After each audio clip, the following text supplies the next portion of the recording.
Russ, I'm a big fan, but let's see how we play Dynasty differently. So let's get into a trade scenario here. So 12 teams, Superflex, PPR, 1.75 tight end premium, start 10. Are you going Jonathan Taylor or a projected mid-late 24 first?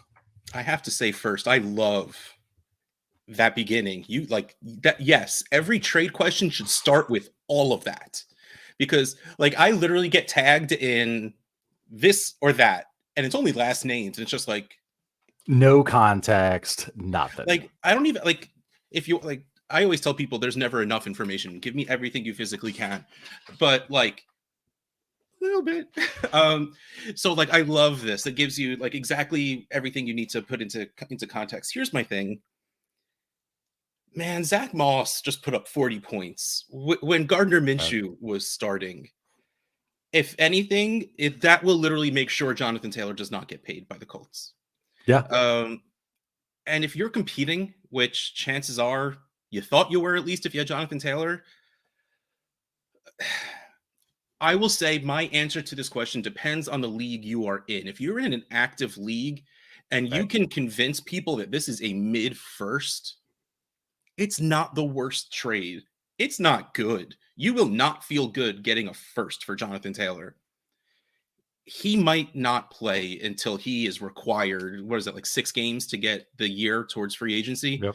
Like he very well may just be sitting for another 10 games. So like, again, I hate every ounce of this, but if I want to, like, if I need to move on, I do this to give someone else the headache. And again, assuming you have an active league where you can flip this for someone who's going to score you points. If you're in a not active league, like if it's tough to cascade trades, hold on to Jonathan Taylor as long as possible until you get something, until you find that offer. We are like, this makes me want to cry less than the offers I've gotten so far.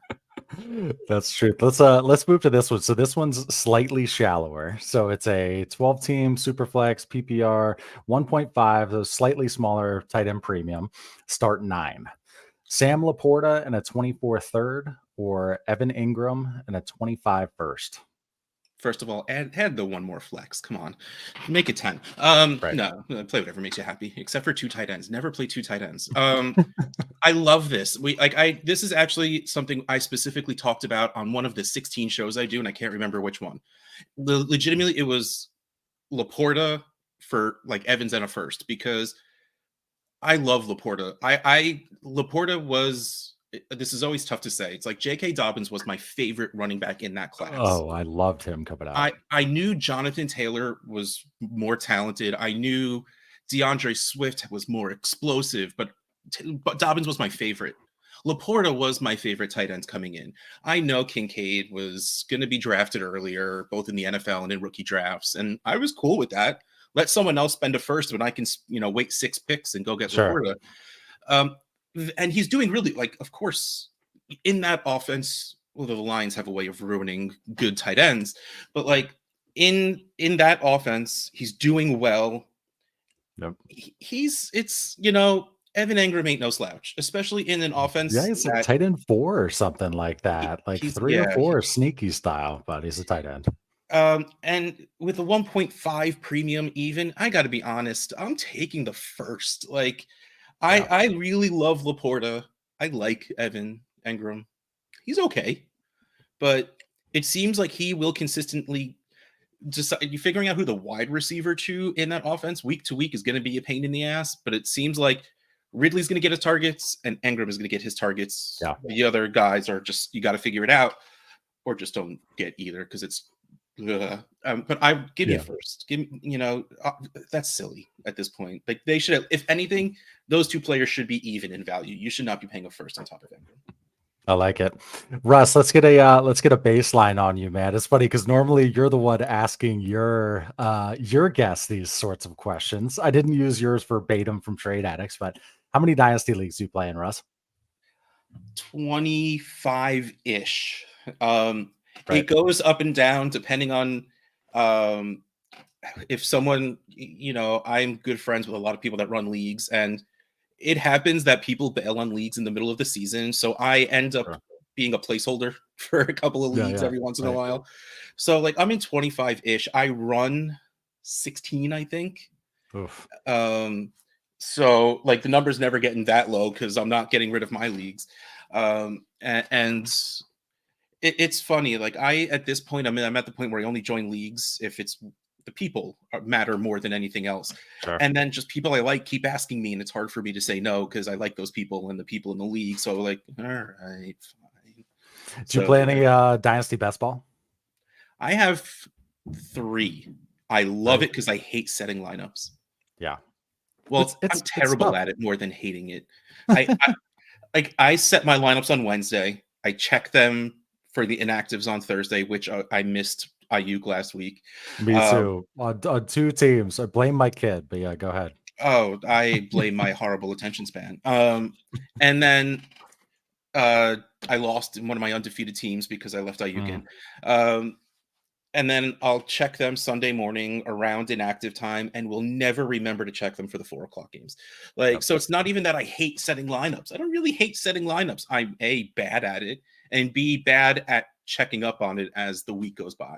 Sure. Yeah, 25. I'm trying to think how many I'm in right now. I think I'm in like 14 or 15. It's close to being right. I just need to shed my remaining MFL teams. What do you think about MFL? Are you one of those old school, like loving some MFL? Yeah. Okay. It's the only platform I play on. Oh, are you serious? No sleeper for Well, you. okay. Well, first of all, this is gray for a reason. I am a cranky old man. But I sit at my computer all day. You know, I work from home. I have a desk job. I don't want to pick up my phone to do things. Like I have my texting on my computer, Discord's on my computer, everything. Right. Like I don't want to pick up my phone. And sleeper on the computer. I honestly I don't like It's the app brutal. that much, but the computer is trash. I So feel like they could spend a couple dollars to address the desktop version. sure, Clearly, they're I've nimble. heard they are, but honestly, they don't have to because that's not their jam. Yeah. The point of Right. them is their app. And also, I don't understand the people that just freak out about MFL not having an app. Just hit the internet button. It's the same thing as an app. Their mobile site is perfect. It doesn't need to be in a fancy one-off thing. Or you know what? When you're in the internet, you hit the Yeah. 3 dots, In the internet. save to home screen. It's like it's an app, just a shortcut. I'm absolutely MFL. Everything MFL. First of all, for running leagues, it's to me, it's if anything, I have it down just as routine at this point. You know, Right.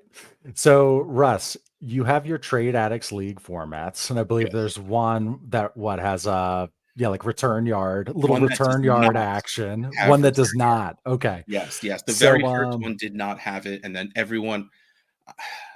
I was nice in the beginning, and I let people vote on rules, and Trade Addicts 1 voted against return yardage, and 2 and 3 voted for it. And I'm like, all right, well, I'm just going to put them in for the rest of them. And I couldn't get one to vote yes on it, and I just gave up. so you were setting it up and nobody has any call in what it's going to be. You're setting up a league right now. Mhm. What is the format going to be? Number of teams, super flex, any tight end premium? Go ahead. Oh, absolutely. I'm a vanilla kind of guy. I mean, give me a 12-team superflex PPR tight end premium, and I'm good. Can it be different? Absolutely. Like 14, 16-team superflex gets a little catty when it comes to quarterback pricing. At that point, it gets a little They don't too. move. They don't move. Yeah, it makes it's not that it's bad, it just makes it tough, and it's a different game than I like to play. I love vanilla scoring because it makes it easier to trade. Like that's why there was nothing really special about the TA leagues. Though at the time 0.75 premium was spicy back then. Like this was like 5-6 years ago at this point where Yeah. 0.5 was like all there ever was, and I'm like, I don't like 0.5, I'm gonna do 0.75. There And you then like a go. year later people are doing full 2 points. It's just like, all right, slow down, kids. Yeah. Start 2 tight ends with a 2.0 premium. It's like, okay. Basically, the tight ends are like elite QBs in that format. But they It only gets score 6 points because most tight ends are garbage. Yes, they are. Yes, they are. So let's go to this one right here. So we've got 90 folks in the crowd right now. Nice. Thank you very much for joining. Very excited about being with Russ tonight. So let's go to one that I had starred. So Jo here. I set up the stream pretty early. This was at 10:20, and he asked this question, he or she. So let's You get are this not kidding. answered. You sent that. Like you sent me the link at like 2 or 3 in the afternoon, and I thought I was like, wow, look at this guy. Yeah, so I actually set up the stream yesterday. I was like, I've got a bunch of stuff to do today. Let me knock out the like the bones of StreamYard and YouTube descriptions and stuff Good for you, now. man. Yeah, that's not normally the case. So, Russ, inbox offer, it's exactly like it sounds. The straight is sitting, accept, decline, counter. So 12 team Superflex, start 10 PPR. There's your vanilla format there. Give Goff and Brees, get Justin Fields and JT. Thoughts?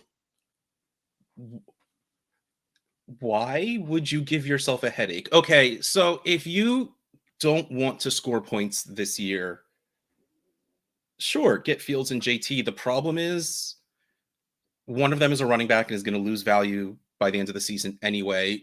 Jonathan Taylor is going to be probably fine value wise, assuming he goes to a new team and it goes to a new team that we think is a good landing spot. Like, I Sure. think it will be tough for his value to tank. But the unfortunate truth is he's going to be 25, 26 when he moves on to another team. And we're going to get a lot of running backs in this coming class again. So it's going to be tougher to have very high valued running backs unless they're elite. And while Jonathan Taylor has showed us that he can be, that doesn't mean he will be on whatever team he goes to. So, and then Fields, I love Justin Fields. I loved that Yeah. after 6 games of stupidity last season, they're just like, go do your thing, man. And then this season starts and they're stupid again. Like, Okay. I don't see the ups. Okay, that's a lie. All there is upside to taking the Fields and JT side, but I don't think it's worth the risk of Goff, who's a top 10 quarterback at this point, and you're selling low on Brees because he's well, A, on the Jets, unfortunately, and B, not completely healthy. You know, I Yeah. don't do this. Like I don't see a reason for this. If you wanted to change JT to a young wide receiver and you're rebuilding, cool. But with Exactly. JT, The 2 for 2, 2 quarterbacks, 2 running backs, it's just I don't know if I would feel like I need to make that trade. There's gotta be something else more important to address on my squad, you know? But Justin Fields, so would you sell Justin Fields for a projected mid 24 first? Mid to late?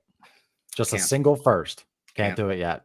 It's probably like I get it. I am willing to make excuses for players I like for much longer than most people are willing to. Sure. And the fact that we've seen this terrible front office do this before means there's a chance halfway through the season they'll remember what they did last year and then hopefully get fired at some point as a coaching staff, not as human beings. That always feels Yeah. terrible to say those words out loud, but like for fantasy football, we need them to move on.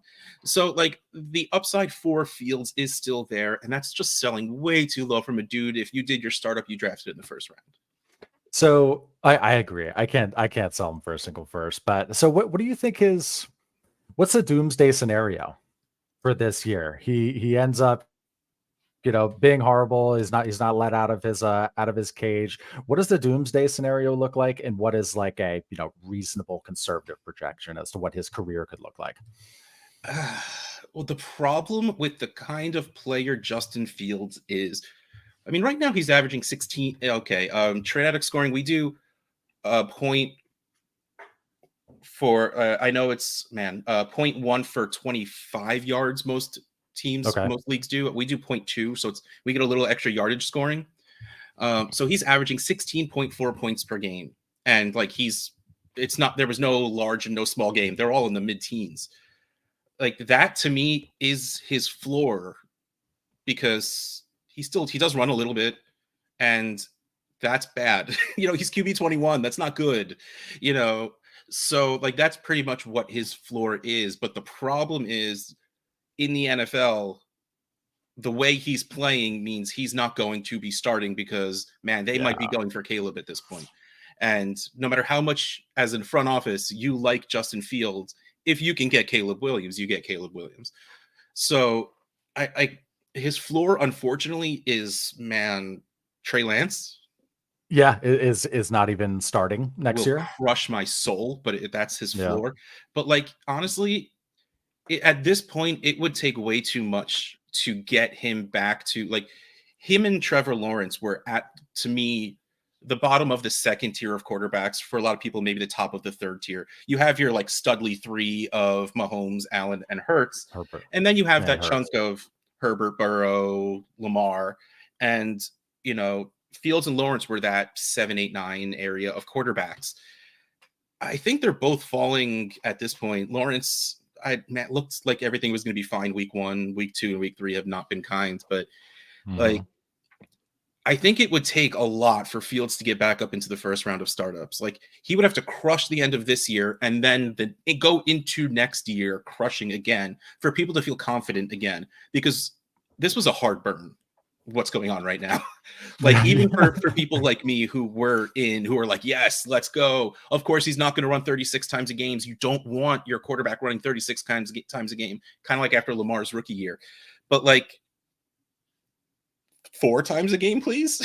I know, just like something. Right. So I really think unless there's a change in the front office and he ends super strong and starts super strong, I mean, his ceiling is probably around like a QB 14, 15 dynasty ranking wise. So will you buy him for a mid 24 first right now? Oh, absolutely. Okay. Nice. All right. Good stuff. I've made so much worse first round picks than taking a shot on Justin Fields. So yeah, definitely. So let's switch gears here. So Alex, this guy also got in really early, 1049. Happens to have the name of my youngest, who's a wild man. At least he went down well tonight. Charlie, on the other hand, no, he wanted to finish drawing his red panda. How do we feel? I don't know how old your kids are. My kids never went to sleep this early. 6 and 4. I got 8 and 10, and they stay awake as long as I do. Freaking slinging trays on MFL. How do we feel? How do we feel on the top 4 rookie wide receivers 3 weeks in? Any buy lows or sell highs? If anyone's silly enough to be lower on Jackson Smith and Jigba, go buy so fast. It would be idealistic to believe that he would come in and have a large target share because Tyler Lockett is there and Tyler Lockett is still very good. So the best case scenario and what his ADOT is actually turning into, I figured he was going to be pretty much their tight end at wide receiver. Yeah. Like, pure slot guy, short yardage, third down stuff, which it kind of seems to be the case. It's just not as much as we want it to. He's so good that I'm willing to wait on it. Like, I drafted him where I drafted him on teams that weren't ready to compete this year because I knew it was going to take a while. So if someone is willing to, like, if someone's frustrated, if they thought he was going to come in and take DK Metcalf's targets away, go get him. If you can get him for a mid first this coming season, just do that in a heartbeat. Absolutely. He's so good. What about Quentin Johnston? Everybody is like, "Oh, is he going to hit this week?" I mean, you see, you're on Twitter, you see all the stuff. I'm a little sad at his lack of usage. I mean, Josh Palmer has always fit very well with Herbert being the deep guy, but I kind of hoped for a little bit Quentin Johnston would be able to just walk in there and steal the job. But unfortunately, hashtag Team Clemson big wide receiver Mike Williams is probably done. It's sad. It's sad. Legs and all of that. Like, it's not meant to be Mike. No. But I mean, unfortunately, I think it was Zach Reed who made the comparison. Like, wide receivers are like going up on an escalator. So now Palmer's going to be probably in that Mike Williams role. But now we get Quentin Johnston as the deep guy. Like, this is what I was waiting for. This is what I was hoping for this season, because while Quentin Johnston isn't as good as JSN and Jordan Addison, I still think he's very good, and I just love me an X-body type wide receiver.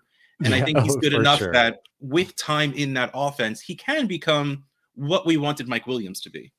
So again, if someone's, I mean, no one's selling low right now because they're like, this is his shot, and it actually might be his shot. I would spend a mid-first this coming season to go get Quentin Johnston. That's probably a little rich for a lot of people, but I also just liked him a lot more. I will admit, I was a little wrong on Zay Flowers. Like, I didn't think he was bad by any way, shape, or form. I think it was more that I just liked Rashad Bateman more than I think I should have. Like, I thought Bateman was going to come back, be healthy. Anytime him and Lamar were healthy together, they did well together. But it looks like Zay Flowers is the dude there. So I had Johnston well ahead of Flowers. So like I'll take the L on that one and kind of swap them for now. But I still believe in Johnston. I still am a big fan of his game, and I still love that offense. So I'm willing to take a bet on that. I'm not selling Yeah. any of those first round wide receivers. Well, when you get to the end and some people were taking like Rashee Rice in the first and weird stuff like that, but like those main 4 wide receivers, I'm still all in on. Well, now I'm all in on Zay Flowers when I was kind of in before. I hear you. Look at this quick one right here. Trade away Kadarius Toney for a 25 third. I Yep, had to, yeah, bye bye. that is. Anything, right? It's like frees you up a roster spot and you get a third. It's one less headache to look at. Like, man, I remember watching him play on the Giants for the 6 minutes he was healthy. Like, I've literally never seen someone change direction like he does. Like, it's amazing, but Yep. it looked like he got hurt too much too fast, and the game is sort of passing him by at this point. It's a shame. It really, really is, because he was so much fun to watch. Yeah, yeah. No, yeah, his moves were crazy, but it's like, dude, you've only covered like 3 yards. I know, but it was still so much fun. But it was just so cool to look at, right? Okay, so Russ, for anybody who's been in a cave, stuck under a rock, whatever that phrase is, Mhm. introduce yourself. We're 21 minutes in. Talk to Done. me about the DAP network, how you got that sucker started. So yeah, go ahead, man. Oh, well, I'm Russ Fisher at Dynasty Outhouse on Twitter. I am the host of Trade Addicts podcast, Dynasty Wall Street. I used to do a lot more. I show up every once in a while on the grind on the DLF YouTube. That's the word. On Wednesday nights. What else do I do? The DLF Trade Show on their YouTube channel as well. Dynasty Game Night, if we ever actually have the time to create those anymore. Yeah. But so it's really funny. Like the DAP Network, what's on the DAP Network? It's Trade Addicts, the Dynasty Dynasty Junkies, timeline, and Get Real. get real. What it really was, all of the people that are on the DAP Network are on Trade Addicts leagues. They're all just friends that we've had, along the way. And, I'm always the person that's like, yeah, go do stuff. Absolutely. They're like, we're thinking about because what I loved about the early days of Trade Addicts, and I tried to do it a little bit before, like we were the first podcast for so many people. Like it's funny. I've literally never said no to someone who asked to come on the show. And now Oh, I just really? remember you said that we're talking to 90 people. So so like so many people used to come on and then be like, I kind of want to do this. That was a lot of fun. And I'm just like, yeah. But like, how do I get Yeah. people to listen? How do we do I don't know what to do. And I'm just like, I like you. For some reason, people like me. So let's just put it all in one place and see how it Yeah, goes. sounds like a Like, fit. that's literally all it was. It was literally just like, get a bunch of friends in the same place, throwing all their stuff in the same place, I should say, and helping each other out. Because, man, I'm not going to lie, we're not always the most listened to show every week. Like, Sure. a couple of like junkies every once in a while just like kills it. And we're just like, hey, thanks for giving us some listeners, I guess, man. Like, Yeah. so like that's really what the DAP network started as and still is. Like, I have to be honest, like I always wonder what my life would be like if I was good at talking about myself, like promoting myself, I should say. Mhm. Like, I don't remember the last time I've tweeted that we've had a new show or something like that, so, but like Right. being able to help people in any way that I can, because I have, for some reason, far too many people listening to what I say. I'm willing to try and do it. So, gave my friends a little bit of a pedestal to stand on. And then, it's my excuse to be able to ride people's coattails later on in life. Yeah. No, it's awesome, man. No, you've got a good lineup of shows. It's funny you say that too, because I was looking at our view count the other day and our like watch time Mhm. on YouTube, and we have over 500,000 hours of us Woo. being watched on YouTube. I know it's just, and then I immediately picture Shane. Shane hasn't seen a single minute of our shows. He Oh, no. doesn't listen to them, doesn't watch them, but just thinking that there's 500,000 people who have been listening to Shane for that long just cracks me up. Or 500,000 hours rather. So excuse me, we'll get more back into the content creation stuff later and throughout. Definitely a passion of mine, but let's get back to a trade. Cool. Okay. So This person's back again. Mystical Child Official YouTube is the name of one of these. Very So cool. let's put on Sandford. He's one of our boys, and he's honestly my right hand man when it comes to this channel, doing stuff, helping me out. 12 team Superflex, start 11, 1.75 tight end premium. Side A is Pollard and Keenan Allen. Side B, T. Higgins, Javonte Williams, and a 24-second. Wow, there's many heartstrings being pulled on this. I love this trade because it's scoring points or getting some youth back. Value wise, I think this is pretty heavily on the Higgins side. Keenan Allen is killing it right now, and Tony Pollard's doing pretty much what we thought Tony Pollard would do. It's just that, Christian McCaffrey and Achane and Mostert are just doing it better, Yeah. But like Pollard's still out here putting up 12 to 20 points plus a little bit every single game, and that's pretty great. So if you want the points, I'm really cool with the Pollard and Allen side. I feel like that's a little bit too much to give up.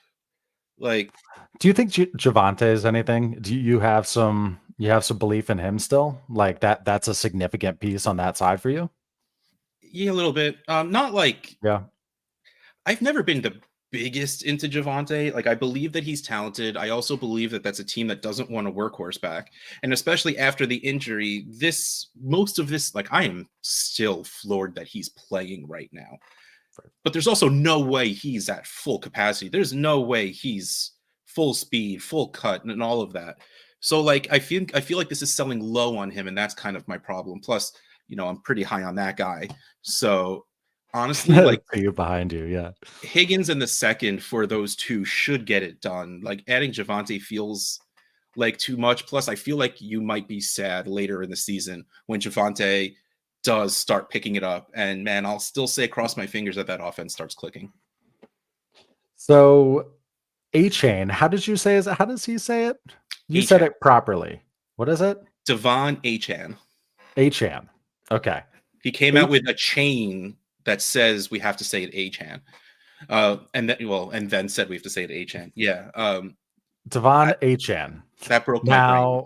That it's supposed to be Achane. Like, I switched to Devon real fast. I'm like, I think Sleeper has it DE''VON. It does. Like, oh, it's Devon. Cool. I always go out of my way to say people's names correctly because it's such a dick American thing that we just ruin people's names.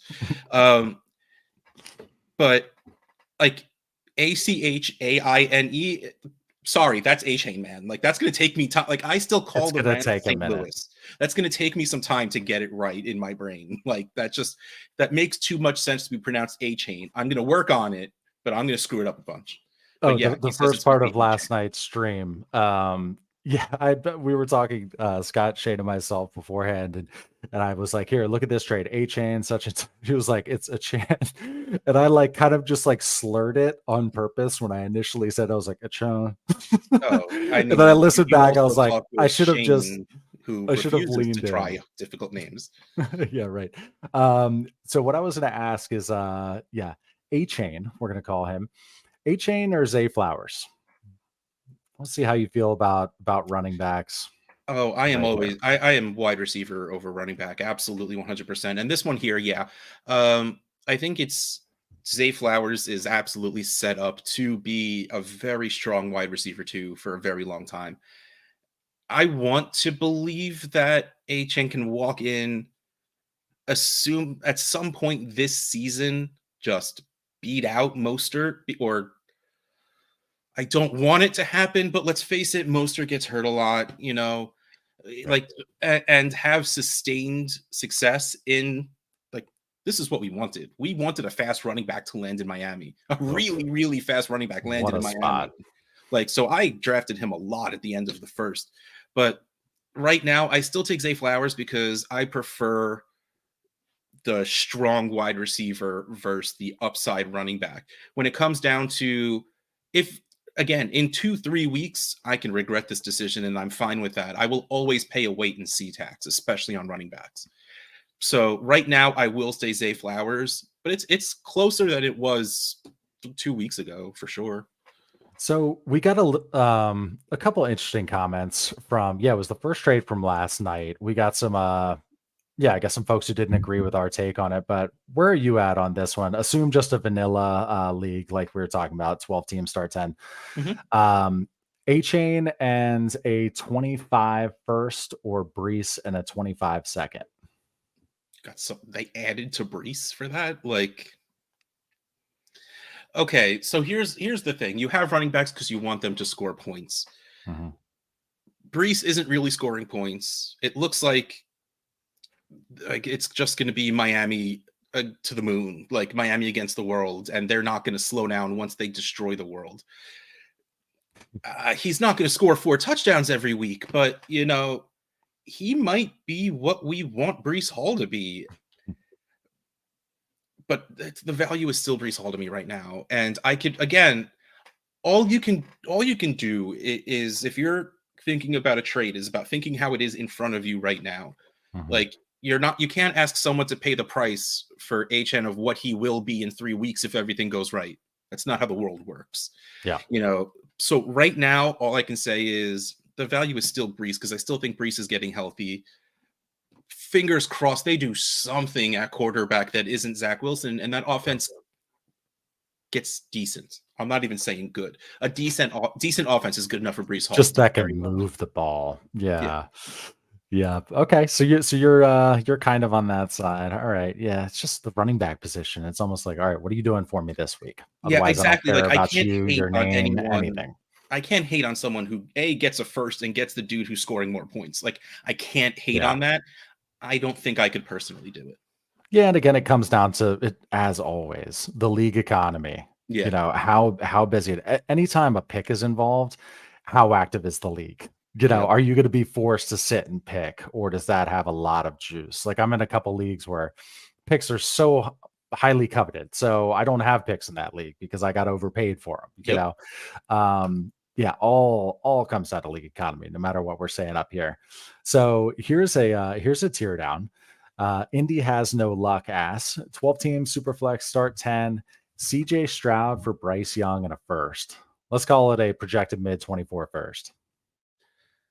I'm gonna take Young in the first. I it's really funny. Like I liked Stroud more. It's really funny. Like I was talking. I didn't edit my show yet.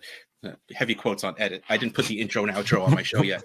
But like I was saying, like I can never remember if I really liked Stroud more than Young or if I just got used to saying his name first. It's always Stroud and Young. It was never Young and Stroud. It's always Stroud and Young. So Mhm. in my head, I like Stroud more. Plus, he's looked really, really good. And like Yep. in the 3 games he's played, he looks better than when he did 3 quarters ago. Like he looks like he is learning as he goes, and that's amazing. But let's not pretend that Bryce Young is bad. He He's also got the worst situation, right? I mean, it's horrific. Like, were we expecting any production? exactly. And if you draft rookies that aren't running backs, early drafted running backs, and expect for them to be scoring in your lineup, you're kind of doing it a little wrong. Like it would be awesome. Okay, maybe like Anthony Richardson, like that's the point of him. But like Stroud and Young, you drafted them not hoping that they're going to get in your lineup and you're going to win a championship. You want them to get good enough to do that, but Right. you're like you shouldn't be expecting it right away. If you liked Young more than Stroud, that is beautiful. Getting a first on top, like that is, or even if you liked them evenly, or if you like Stroud a little bit more, that's a Yeah. first. And if it's going to be your QB3 anyway, kind of Oh, situation, if you're absolutely. already in great shape, yeah, that's like yeah, I know. I'm still a Bryce Young fan for sure, for sure. Like, and I'm not selling him cheap at all. I'm At giving him all, I'm giving him a pass. He's got value insulation on my as bench. he should in general. Yeah.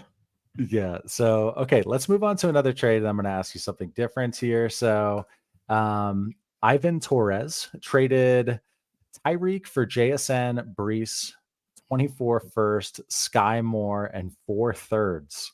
We don't know the format here. I'm guessing it's a shallow format.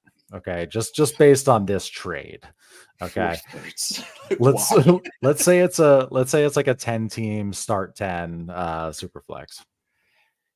If you're looking to get Young, which is the only reason I could see to do this, you got really good value. Like JSN and Brees are still very strong firsts. You got a first, and then Sky Moore in thirds. Cool, sure. Like this is a very good cashing out on Tyreek. I think this is very, very good. Like we said before, I fully believe in JSN. I sort of alluded to it. I fully believe in Brees Hall, and the problem is his team, not really him. So I'm willing to pray that the Jets do something not stupid, because they sort of did something not stupid. It just didn't work out quite the way they wanted. Like if Rodgers was still playing, the Jets would be a very different team right now. So like I love this. This is a very, very good cash out on Tyreek. On the other side, though, like if you're right and this is like a 10-team start 9-ish, I would throw all of that to get Tyreek, because the fewer players you start, the smaller the teams, the more you just want studs. And Tyreek is well, number 2 stud, Keenan Allen, baby. So absolutely, like I would throw JSN Brees. If this is my first, I'm calling it the 110, the championship one. So absolutely, I would throw that to go get Tyreek. Yeah, at least those are good pieces in the package that you're getting back. Yeah. Like you mentioned, JSN, Usually Brees, and a first. Not great. So good on you for getting actually good pieces. Yeah. Okay. So Russ, tell me this, because I did want this to be a mix of content creation and Dynasty. If somebody, we do have a lot of folks who follow our show and follow you, who are content creators or aspiring content creators. Mm-hmm. What advice would you give to somebody right now who's like, yeah, I'm super pumped about, the fantasy space. I want to get into it. I want to start a podcast. What's your advice? Go do it. Literally go do it. Just go do it. Yep. So, I mean, it's tough for me to talk about my story in today's world, because it's been 5 years. I've been doing this for 5 years. Like, there were so fewer shows even back then, even though there was a decent amount. But the truth is, just go do it. There was literally nothing stopping you. Like, it was so funny. Like, we're on show 283 we did yesterday, and like for show, but like exactly that. Like, it seems like an accomplishment. The truth is, no one can cancel you. Like, no one can say you have to stop this now. We don't want you. Like, and also, truth-wise, I literally have no idea how many people listen to my show. Like, across the entire network? Are you talking about Trade Addicts or just Trade Addicts? You don't look at your downloads or anything? No. Well, I literally, like, it could be 6 and I wouldn't be surprised. Like, just go and do it. Like, you don't need anything fancy. I have a $40 microphone and a $40 webcam. I have a really nice monitor, though. That just makes me happy. So do I. I got a big wide one. Do you have like a big wide curved guy? Big curved one. Yep, love it. So I could have StreamYard and then like what seems like a full size internet on the other side also. Like, so like you don't need anything fancy. You can even there are streaming, hosting sites that are free. You could only save a very small amount of hours or size files on it. But if you're just trying it out, who cares? Just go and do it. Have some fun. I will say, find what you want to be. Like, again, it was so much easier back 5 years ago, because I could literally just go trade show and that was it. Now there's enough of those where you need a niche in a niche. But like, figure out what you want to be, go do it. Just make sure you're having fun, because there's so much knowledge out there that people won't listen just because you're smart. You need to be at least genuine while you're doing it. That if you are just reading stats off a page, people are going to get bored and people aren't going to listen. Not to say that analytics podcasts aren't good. I mean, listen to what JJ Zachariason does. Every show he does is fantastic. Yep. But like, you need to be out there. You need to be yourself, which is, I think, is a very important thing, because people like sniff out an obnoxiousness. Like, like I remember when I first started, like, first of all, Shane's watching, by the way.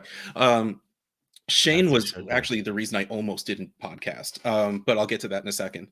Like, I remember listening and just being like when I first started listening to podcasts and everyone was doing their sports announcer voicing and talking like this. And then I found, oh, I can't remember what she called it, Brandon Marianne Lee's show she did with her sisters at the time. Oh, no. I can't remember the name of it anymore, but I think it was just her fantasy football. But they were the first people that I heard just geeking out over football, over fantasy football. And I'm just like, That's it. yes, this Nice. is what I want to find. And that's when it turned out, like, I found that I didn't even really care about the content. I cared about listening to people I wanted to listen to. And then I'll talk about Shane now. Like, so I decided I wanted to podcast, which is really weird because I hate talking out loud. I'm terrified of people. But for some reason, I thought it was a good idea to do this. And I'm trying to figure out exactly what I wanted to be, what I wanted to do. And the truth is, I'm a fast talking, sarcastic asshole. And I'm going through listening to podcasts and I'm like, all right, I want to do a trade show. Let me see what trade shows are out there. The only one I knew of was the Dynasty Tradecast.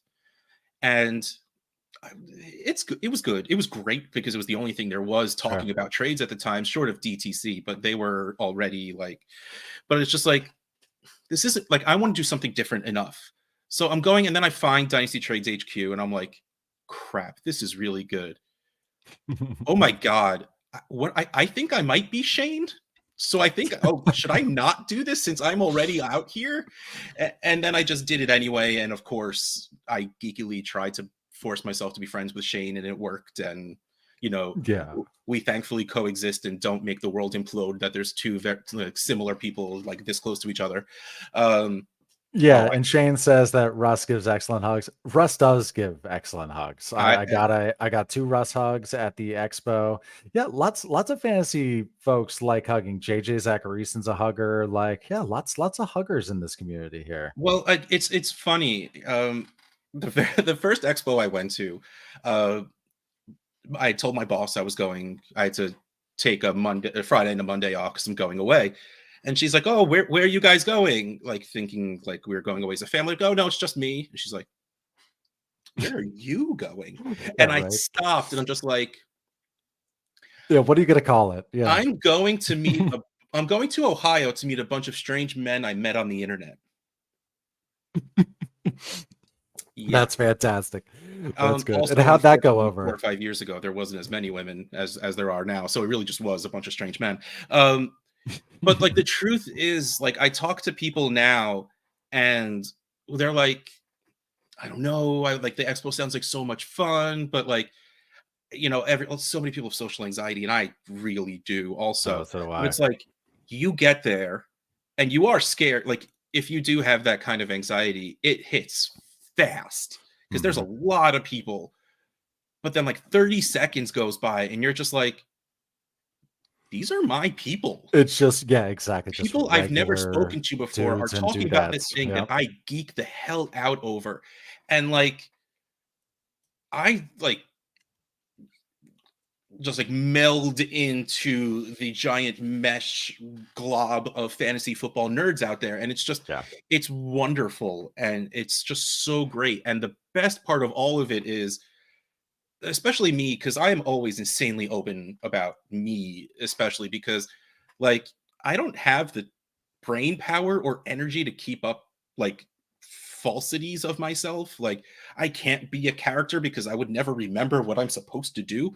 So like, and a large part of me is, I mean, I struggle with anxiety, depression, a lot, and anxiety especially.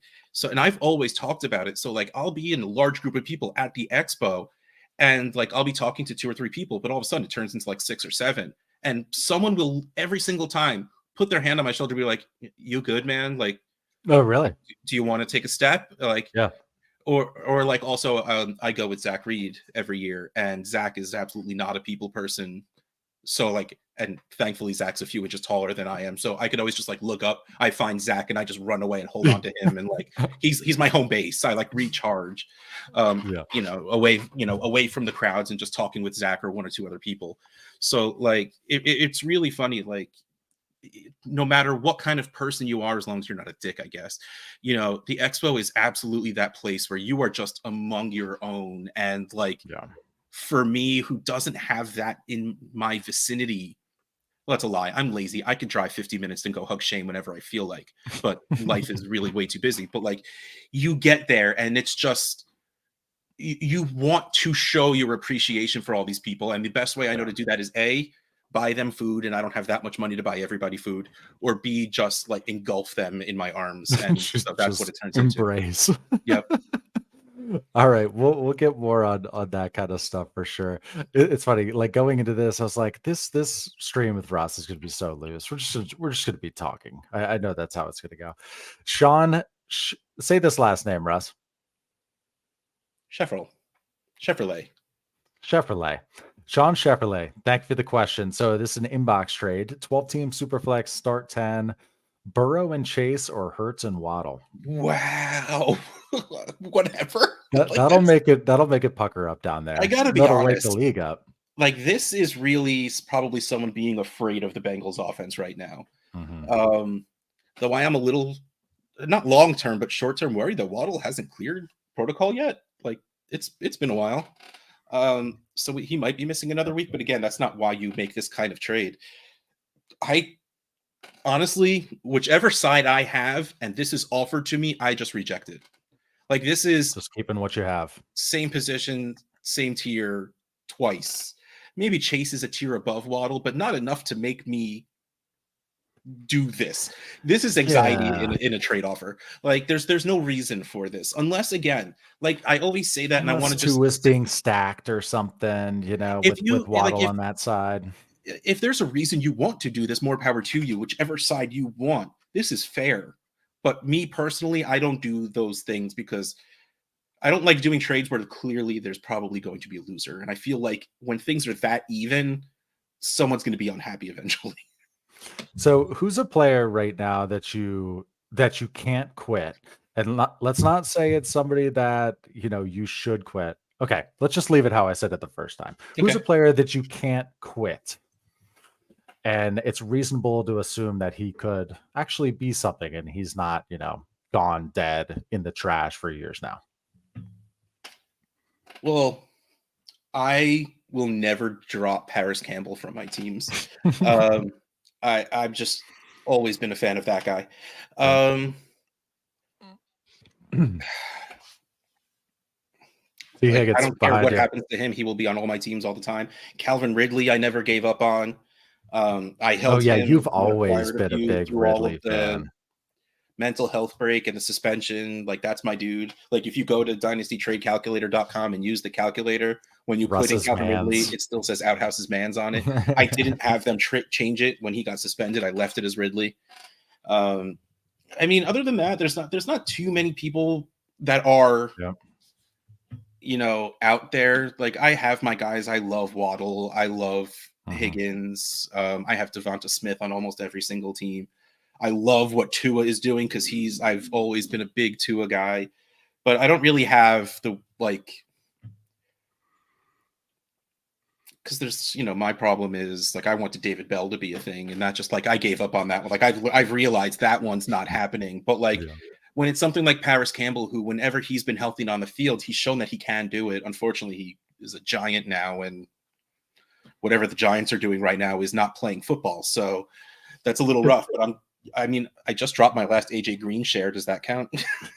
Oh man, I bet if I look at some MFL rosters, I've got some gross stuff. Because again, I just struggle to even go in there. But I've dropped all sorts of like retired players and stuff. It's kind of embarrassing, especially if I dropped my last Andrew Luck share last season. Last season. Well, so you were holding out for a while. So do you have Tom Brady on a bunch of squads? I sold. Rocky is in all of the trade addicts leagues, and he's that Tom Brady kind of guy. So he's the old quarterback guy.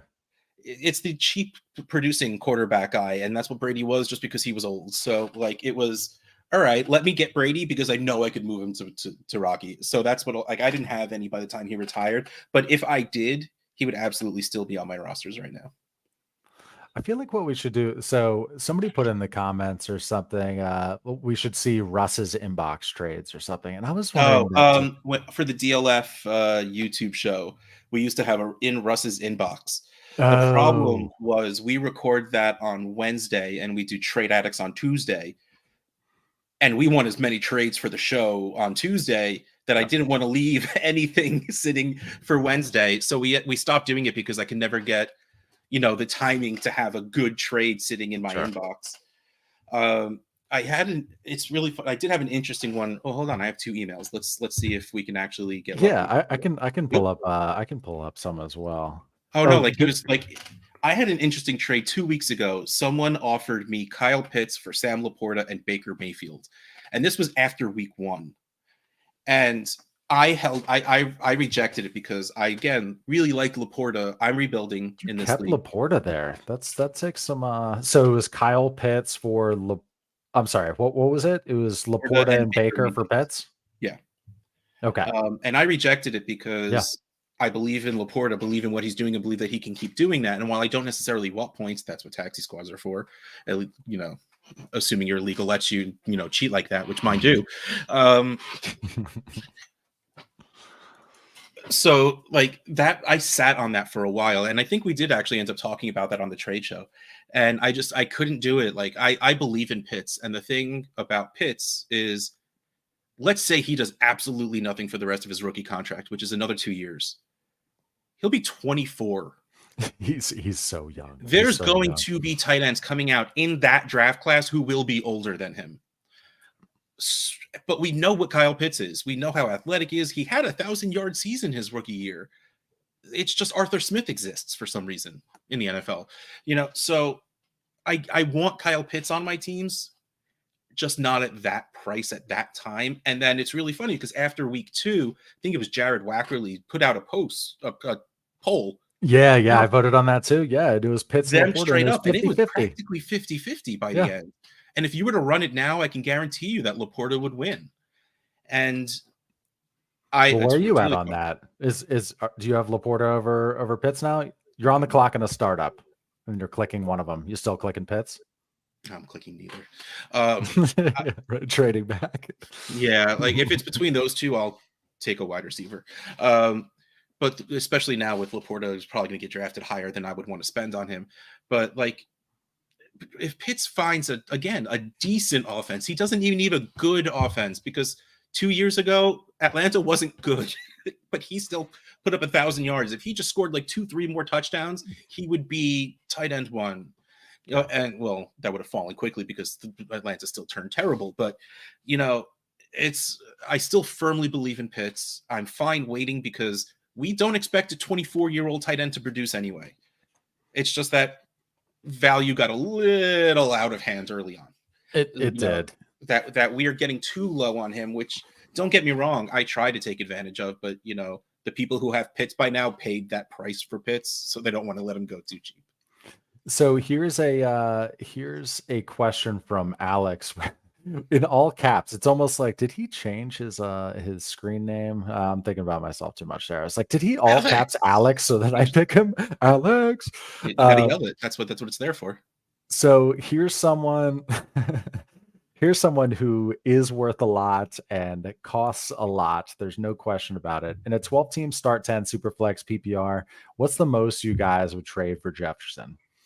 So it's really funny. Again, we got a question on Trade Addicts, pretty much just asking how to trade for superstars. Yeah. And the answer was by paying a lot. Back up the truck. And the real answer at the end is, you never make a trade and then 2 days later going, I'm really sad I have Justin Jefferson on my team. So go pay to get him. You're never going to be sad to have Mahomes, Hurts, Allen. You're never going to be sad to have Chase or Jefferson. Running backs get a little iffy. You're never going to be sad to have Travis Kelce on your team. Like, though you don't have to pay superstar prices for him, which is still so stupid. Tight end 1 forever. Until honestly, the day dies. I would pay almost whatever it takes. Of course, if they're being stupid and they want like Chase in a first, that's silly. They're next to each other. How about Garrett Wilson and 224 firsts? And you don't think either of those firsts are high?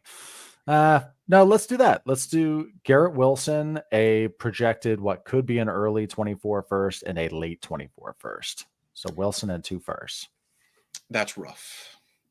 The Is that a sad thing lot? is, like, if you changed it to Wilson a first and a second, I say yes without thinking about it. In which Yeah. case, can we give me Jefferson in a second and I'll feel fine? Mhm. Which that rationalization means I will stare at it and just hit accept and go get Justin Jefferson for that. Yeah. No, you said it well. You're not gonna be sad that you have Justin Jefferson on the team. And also another thing too when it comes to buying studs that I've noticed is don't be afraid to throw in like don't let a second stop it. Or don't Yes. let, or like some threshold wide receiver where there's like 40 of them. Don't get hung up on Yeah. like that extra Raheem Mostert being added, to it, that kind of stuff. Just eye on the prize. Yep. Eye on the prize. Here's a quick one from the freak, DJ Moore or Hollywood. That's tough. I thought I would have an answer for that quickly, and I don't. Um, I think the answer is Hollywood. I I'd That go offense is Hollywood. playing better, which is not a sentence I thought I would say. Um, I like the players pretty equally. I think they're both very talented, but weirdly enough, Josh Dobbs is playing better than Justin Fields right now. It is good to see that offense is working because I you don't just think it was see supposed to. That's the problem. yeah.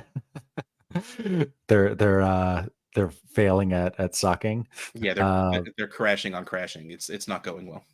we had a funny super chat the other day, and yeah, for anybody in the crowd, if you're asking where the supers are, they're off. But yeah, it was this team who wanted to tank, but they were like, my team isn't letting me. He had like Puka, Tutu Yeah, Atwell, like Shaheed, and like all these players that were accidentally like crushing. I have What could you do? It was a start Tua and 11, so he HN. was he was starting them. Yep, I have Puka and HN on a lot of rebuilding teams. Yeah. Okay, let's move on to another question here, and we're gonna stop before 10. Before 10, because Russ has something going down. It sounded like it was gaming-ish. Or no, it was a draft. You have a Yeah, draft at 10. Ryan McDowell runs the sniper active leagues. So, and every week a team gets eliminated, and it's like guillotine-ish almost. You Okay. know, there's stealing players, and teams get eliminated, and then we do a draft for all of the players that are, now newly available. So I have to go survive for one more week because I am skin of my teeth in that league still. So this is probably my last week for it. Good stuff. Okay, so here's E Will said can't super chat. Well, we're gonna pull him up here. He would have paid for this. We're gonna pull it up.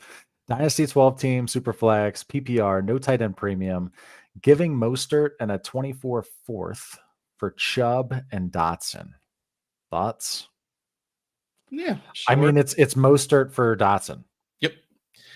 right? I was I heard recently that it was just his MCL that got Oh, wrecked, and really? that's Out of all of looking like at that, there's no way it was only one of the CLs. congratulations to his Oh previous man. surgeons for what they've done, because the fact that the rest of his knee did not get tore up means they did a fantastic job. That's Uh, unbelievable if that's true. It's yeah, fantastic. and I mean, I've stopped believing how long it should take for someone to recover. Like, again, I don't think Javonte Williams should be playing right now, but he's playing and he's playing pretty well. He's saying week one, there's a chance he's ready for week one next year, but he's also 29. Well, will be 29. Yeah. And Jerome Ford is looking like he might be for real, in which case we're looking at RB2 at best, Nick Chubb. So I'm good with that. I would trade Mostert for Dotson. I do think Dotson is good. I want Sam Howell to be doing better than he is. He looked good week one. He had a really bad interception and a really bad fumble, but that looked like a rookie Mhm. mistake. Like, he Yeah. ran with the ball out and, like, dude, you're at the 5-yard line. Hold that in your body, man. And then his interception was just like literally threw it to the other team. Like, he just didn't read the zone well. But like, Brutal. he started looking worse and worse instead of better and better. So I believe in Howell. I want that offense to do well, and I love Penn State pass catchers. And Dotson showed that he can score touchdowns in the He's NFL. He's good. He's gonna have the Commanders stink on him. I'm a Commanders fan, and it just sucks. His value is always going to be tied to the fact that he's on the Commanders. Yep. There's nothing he's gonna be able to do about that, obviously. Yeah. Okay, so let's go to another one here, and then I'm gonna ask you a content creation question. Inbox offer from Open 24 Hours. 10 team Superflex, start 10, half PPR, give ETN, get A Chain, and a 24-second. Yeah. Because here's the thing. To me, okay, 10 teams, super flex league, there's a chance he was drafted at the end of the first anyway. Because I know we are 5 months away from what our rookie drafts were, but it's still an easy way to value people. How much more than a first and a second is ETN worth? Not much. So like this is pretty good. And especially now that we've seen that, all right, again, he's not going to score 4 touchdowns in a game often. I won't say again because maybe he does, but like if Achane and Mostert turn into a 50-50 back and they're both probably, if that's the case, they're both going to be 100 yards and maybe a touchdown each a week. Like that offense has that ability. So yeah, I'm down for that. Like, and that feels weird, but yeah. Yeah, it does. It does. Okay, talk to me about so I guess when we were talking earlier about advice with content creation, for me it's just know what you want out of it while you're going into it. You need to be Yeah. like flex, like what is the goal? You don't have to know exactly what it is because you're not going to know what that thing is until you get feedback and stuff like that. But just have an idea, because we started out with a 5-minute trade show. I was going to be promoting dynastypandemic.com, this online community, which is now dynastytradesand5.com. Scott and Shane were going to be promoting their patrons. 5-minute trade show, and it just it did quite well, I guess, in large part because of Shane and Scott. But it just hey well, whatever. I've learned and worked hard. Thank you. But yeah, just knowing what you're getting into it. I mean, because good Lord, like talk about, I was gonna ask you right now about burnout, like your experience with burnout, because I mean, it has happened several times with me. I've like grinded through it and still put on a happy face on Tuesdays, but yeah, we're almost coming up on 2 years and you can burn out. It can get lonely, so go ahead. I will say very first, like you said, like know what you want going into it. But the truth is, if your only goal is I'm going to do this because I want to do it for a living, I want listens, I want money, it's probably not going to go well. Don't get Nope. me wrong. You can be great and it'll work out. It absolutely has happened. Like we've seen it with a couple of people happen fast, and good for them. I'm jealous as hell. But like also, like I said, I don't try hard for that. If I cared about popularity and cared about doing this for a living and making money, I would know how many people listen to my show and then Yeah. try to make that number higher. I do this for the fun of it. And I always told, like, well, I started out, Brian Harr was my co-host, now it's Rocky. And I always told them, this is literally for fun. This is the only reason I wanted to do it. It's the only reason I will continue to do it. And same goes for you. If this ever stops being fun, let me know. We'll try and fix something. But if that means you want to walk away, please. Like that's fine, because this isn't a job. We're not getting paid like this is a job. Like we have a Patreon that I honestly started because I was hoping to cover the cost for my hosting site. Yeah, exactly. It's gotten a little bit more than that, but like still, like this isn't the kind of thing where I would, like you said, put my health at risk for. Like, and if you know or have been around for a while, I used to host like 18 shows. Saying no is always a problem of mine. Well, it used to be. And I always wanted to talk to people because I loved all these people I was meeting. So like, yeah, let's go. I was guesting on 3-4 shows and doing 3-4 of my own. My wife got very, very mad at me because I had a wife and 2 kids when I started doing this stuff. So absolutely, like, burnout myself. I overdid it. And then, quasi abandoning my family in the evenings. It's a lot. And the real bad part is you don't know that limit until you find it. Yeah.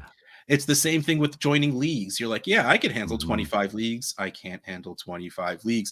And then you drop 5 and you're like, yes, this is the spot. Like that's what it is. Like you record, you do this, you do that. Yeah, you for people who put work into actually editing, I don't know how you do it. I get annoyed by the 3 minutes it takes me to do my stuff. Like for Trade Addicts, I literally like, because we have a Patreon also, so I hit live a little early because they can join and watch and everything. So, and I know I love seeing people just be people. Like I will never forget, I hosted Dynasty Diagnostic Okay. with, it used to be Eitan Mosier and Sam Lade and Stompy. Stompy had to miss a show and I hosted with him. And it was with Ray GQ when he first started. Nice. Yeah. Um, He was like writing for like Dynasty Nerds, right? yeah, Back he back in was the day or something, right? even before that, before he was with DLF, like he just started Destination Devy. And he was on the show and it was really funny. Like Eitan's internet crapped out. So Ray and I were just talking like human beings, and I literally, like, I couldn't hold it in. I'm like, dude, your stuff is so good. And we just started going back and forth, and it was like 2-3 minutes. Eitan came back, we finished the show, and I was editing the show for him. And I'm like, well, I'm not actually editing because I don't do that. Like, I'll take away gaps. Like if I know there's like a 5-second pause, like, all right, well, Sure. Yeah. But otherwise, like I put an intro, I put an outro, and I send it. And so many people were just like, that was the coolest thing ever. You two were just people talking. It was like I said in the very beginning, like that's the kind of people I listen to. I don't really care if it's not the best analysis, as long as I feel like I'm having fun listening. So like that's what I try and do that a little for, the patrons and like listening beforehand. So all I do is just like delete intro. Like that's my level of editing. So anyone who puts real effort into editing, I just good on you, man.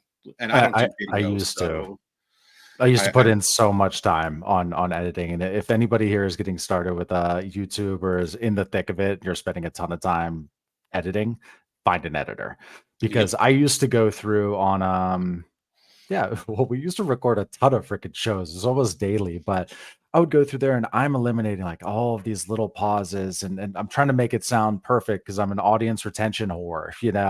I'm like, I'm looking at that curve and it's like, I don't want anybody to go anywhere. They're going to make it to the end. They're going to click on another one of my videos. So I get obsessed, but then I can find out that this dude up in Canada who, reached out to me with a resume and stuff, one of our subscribers, he could do that in like 10 minutes.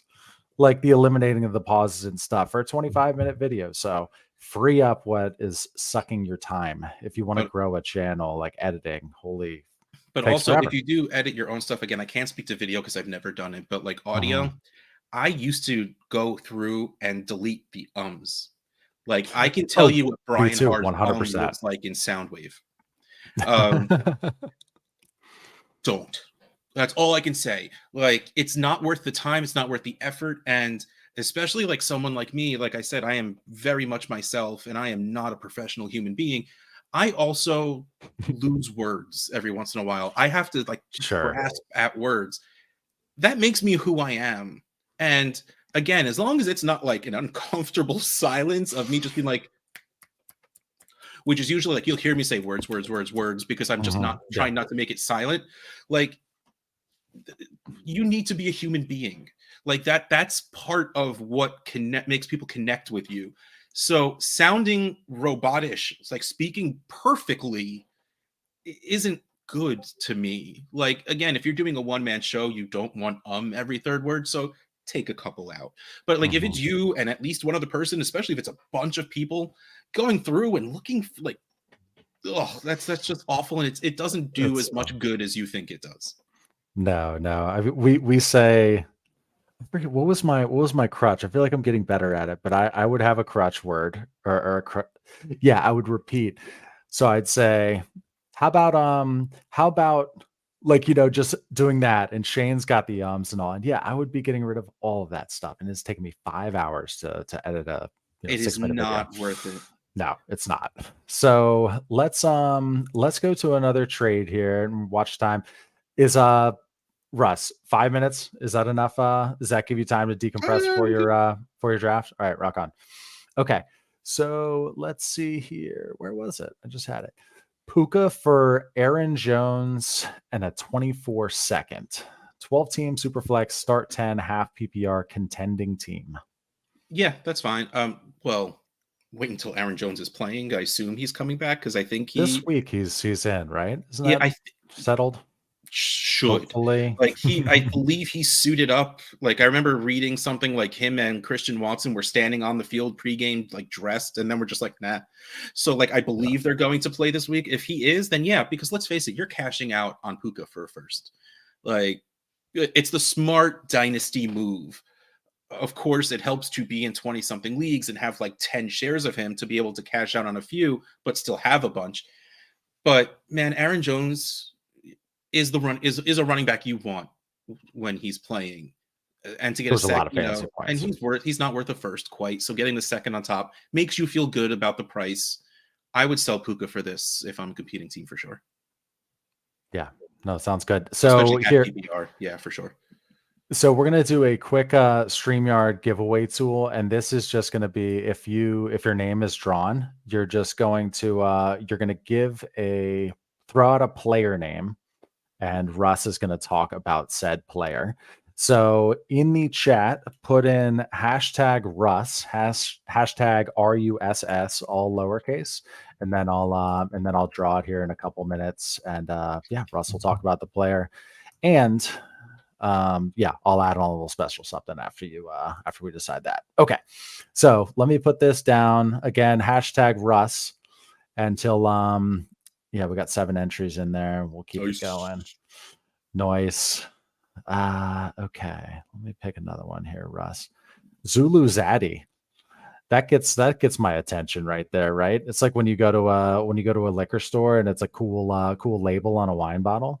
You're like, oh, I have literally, that's how I used to whiskey shop. That's how I used to whiskey shop. Oh yeah, me too. Writer's Tears is I found Writer's Tears whiskey because I thought the name was hilarious, and it is one of my favorites. But yeah, no, I love a good name. I've tried so many drinks just because of their silly names. Yep. Okay, so Zulu Zaddy, 10 team, start 9, no tight end premium, 1 QB, start 3 wide receivers, Hurts, Chase, Devontae Smith, Keenan, DJ Moore, Godwin, Waller, Bijan, A-Chain, Dobbins, Ford, AJ Dillon, my own 24 first, 2-1, the points for strong. What running backs to target? Tips on contending. All right, so one quarterback, running backs. Start 9. So you're looking at starting Hurts, Chase, Devonta, Keenan, Bijan. You're going to start A-Chain at this point. Yeah. You're starting Ford, Waller, because you have to start a tight end. That's 8 already. And we didn't put, I think that's everyone on this list I want to start. Godwin's doing well enough. You have your own first. Throw Godwin in a first and see how high you can get. I mean, you're not going to get Justin Jefferson for Godwin in a first, but like, see if you can get Tyreek. Like, if I'm a Tyreek owner who's not really thinking I'm going to win this year, Godwin in a first is a good step because you're still going to score with Godwin, but you're going to get a first. So start at Tyreek and start working your way down. See if you can get CeeDee Lamb because he's not lighting the world on fire, even though he's really, really good. And just go down your rankings and see who you can get. I think that's a really good start. I'm also a fan. Like, go see if you can get Christian McCaffrey. Like, those are the 2 players. If you want to compete, buy a hammer. If you want to compete and your question is what should I do, go get Tyreek, go get Keenan, go get McCaffrey. You have Keenan, 1 check. Go get the other 2. Yeah. Okay, let's run this giveaway tool thing here. We got 20 entries in. And Russ, we have 150 people watching us. That's pretty cool, huh? I am very intimidated by that right now. I know. Isn't it funny that all content creators are introverts too? Okay, so Trey Busick, Busick, B-U-S-I-C-K. So Trey Busick, sorry for jacking your name up. Put a player name in the comments real quick. Okay, so that says Ethan Wong Russ. Oh, real quick, while we're waiting for his to pop up with the player, I have to ask you this. I ask everybody this question who comes onto the show. If I hop into your whip, what song do I hear, Russ? What does that mean? If I hop into your car What song is playing? Oh, well, You when don't know what a whip is? You're that old? Yeah, very much so. Well, this morning when I jumped into when I hopped into my whip, "You're Welcome" from Moana was playing, because last night, I lay down with my daughter and we listened to Disney music until she falls asleep. Um, That's awesome. but at this point, like, I'm very indecisive. Most of the times I don't really know what I want to listen to. So what I do is I just go to Amazon Music, I hit give me a My Chemical Romance station, and it just gives me like early 2000s emo music. That's really just like my comfort music at this point. Nice, good stuff. I ask everybody that question. I've gotten some good tips and a good list that I'm creating here. So I said, Trey, I saw you think Justin Fields. We covered him pretty well earlier in the show. So just whatever, that's what he wants. Justin Fields, I'll talk about Justin Fields some more. go for it. Look, man, I believe in Justin Fields as a quarterback. Ohio State quarterbacks don't always necessarily seem to work out. But I really believe in him. I believe that he's not just a runner. I believe that he's a good enough quarterback. It looks like they were starting to work him into something at the end of last year, where he was running like crazy, but also the passing was getting there. It's just the fact that he had zero people to pass to. They brought in DJ Moore, and don't worry, Trey, you got here, and we're happy that you're here. No matter what you Russ, do. you're good, bro. I don't know why I was trying to take that player away from you. Go Seriously, ahead. why do you put up with this guy? But they bring in DJ Moore, and it's just like, yes, this is exactly what he needed, because especially a player like DJ Moore, who is a very good route runner and great after the catch. And even in the preseason, it looked that connection looked great. Looked lovely. Preseason game 1, it was like 4 for 120 and a touchdown, and we're just like, yep, here we go. And then week 1 roll around, and they're just like, never mind. Yeah. Like, so all you can really hope is that someone just walks by with a playbook and slaps Eberfluss in the head with it, and they just let them go back to what they were doing at the end of last year, and just let him go be him and develop with these pass catchers. Maybe go and get someone better than Chase Claypool. They paid a lot for him too. Well, they shouldn't have. They're just, they got bad. So like, it's like, I still believe in the player, and that's always my biggest problem, because like I said before, like, I will make excuses for my players and hold out hope for a lot longer than Dynasty says I should. Plus, chances are you have him on your team now. Unless you did your startup this week, you paid a lot more for him than you're able to get for him right now. If you're able to get QB 8-ish prices for Justin Fields right now, and you want to get out, cool, go, that's fine. But like, right now, it seems like Fields is on level with like Brock Purdy. Jordan Love or Fields right now, Russ? Yeah, I mean, my answer is still Fields, but like, Love is doing so much better than I thought he would. Like, good for him. Like, you almost feel bad for the man, the way people would talk about him, and I'm guilty of it also. Again, like, you always feel terrible when, like, you say that guy should get fired. You're like, oh man, no, that guy has a family. That should have been a receiver, that Aaron Rodgers got, as opposed to like, but like, I believe in Fields. Like, I do think he will be good again. Assuming someone lets him be good again. He was drafted early enough that he will keep getting chances. Like, Baker Mayfield is still getting a chance, and now finally doing well. Same thing with Jared Goff when he was terrible. And the Lions are like, yeah, sure, we'll give you a shot. And he's doing really well again. Not to say the exact same thing is going to happen with Fields, but he was drafted early enough that I think that he will get a chance after Chicago, assuming they do keep crapping the bed with him like they are. So I really do like Fields. If you can, we talked about Fields for a single first. I would absolutely do that in a heartbeat, because I've made much, much worse. Like, I drafted a couple of Jalen Ragers, just to put it out there. Like, ahead of Justin Jefferson. Like, like, that'll be forever, oh man, you want to go back to 2016 when I drafted so much Corey Coleman and Josh Dodson? Like, that was my jam. Like, thank you for drafting Michael Thomas so I can get Sterling Shepard. Like, I mean, you make a lot of bad first round picks. Why not take it on a shot where someone at least we've seen put up a lot of fantasy points? And will Fields have a starting job next year? I doubt it. I think he will. I just if short of like the Lance situation where they bring in another quarterback. Of course, no one saw this happening with Mr. Irrelevant, but like, let's say they get a top 3 pick and they bring in Caleb Williams. Yeah, Justin Fields isn't going to start, but if they're smart, they trade him away. Yeah. And Justin Fields, at least I believe, has shown enough that if he goes somewhere, it's going to be a place where he has a chance to start. So I do think he will start next year, even if it's not for the Bears.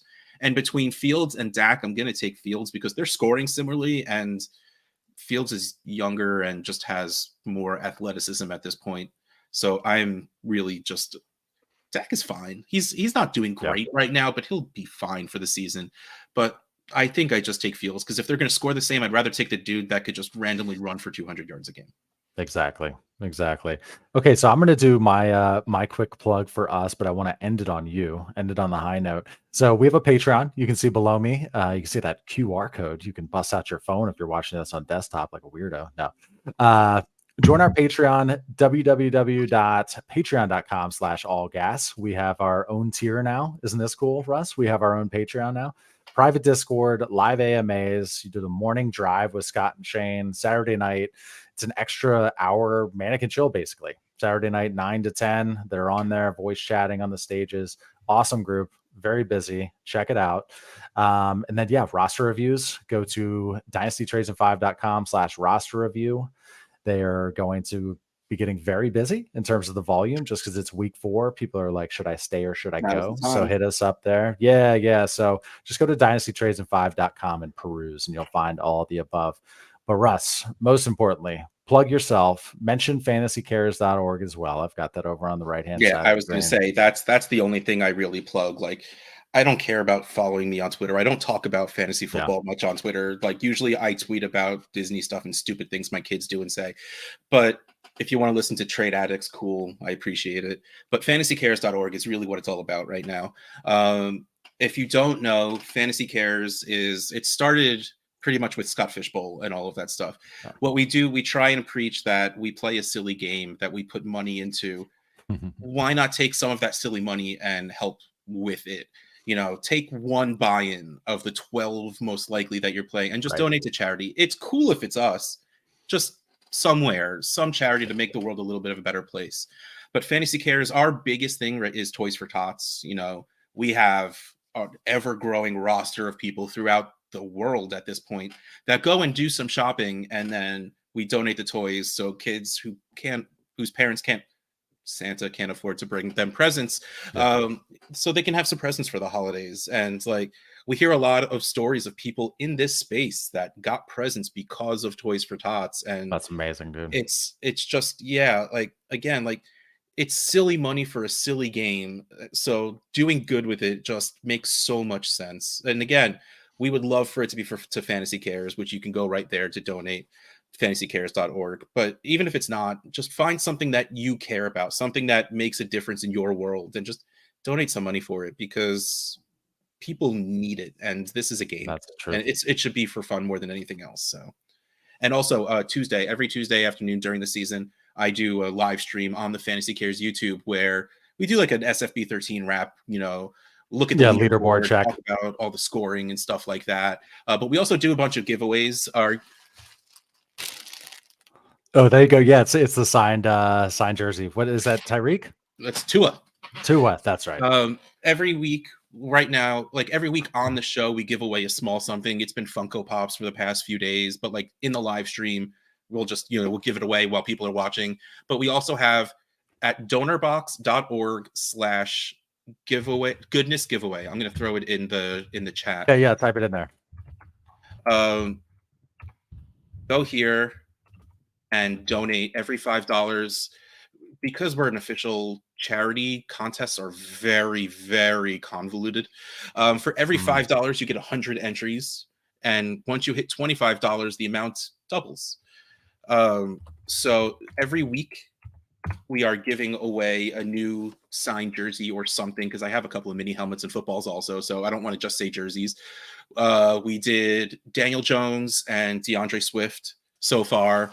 And this week, Tua. That's And fantastic. I love this because like he signed this. Like the DeAndre Swift one, his auto was like this big. But Tua's like, no. It's like, I'm gonna I'm throw taking. my. No, that's fantastic. I have this big number one. I'm taking up this big number one. So yeah, and we give that. We pick the winner on that live stream. So just fun to come and hang out. Yeah, thanks for all you do for charity. And it didn't and let stuff, me man. post the thing in there for some reason. Yeah, I'm gonna fail to post. I'll put it. You can just I'll DM it to you, and you can throw it in I'll the put it in the whatever, episode description. Yeah. But no, you do an awesome job. You're so involved in the community. We appreciate all of that. FantasyCares.org. Definitely check that out. Everyone who's still listening. 139 people still in the house. 135. Do me a favor, hit that like on your way out. Easiest way to help out the channel, and you could be a dear and join our Patreon as well if you so choose. But hey, Russ, this was fun, man. I appreciate your time. Good luck at 10 o'clock here in a couple Same minutes. Time next week. Same time next week. Love it. Okay, I'm gonna end this stream. Take it easy, everyone.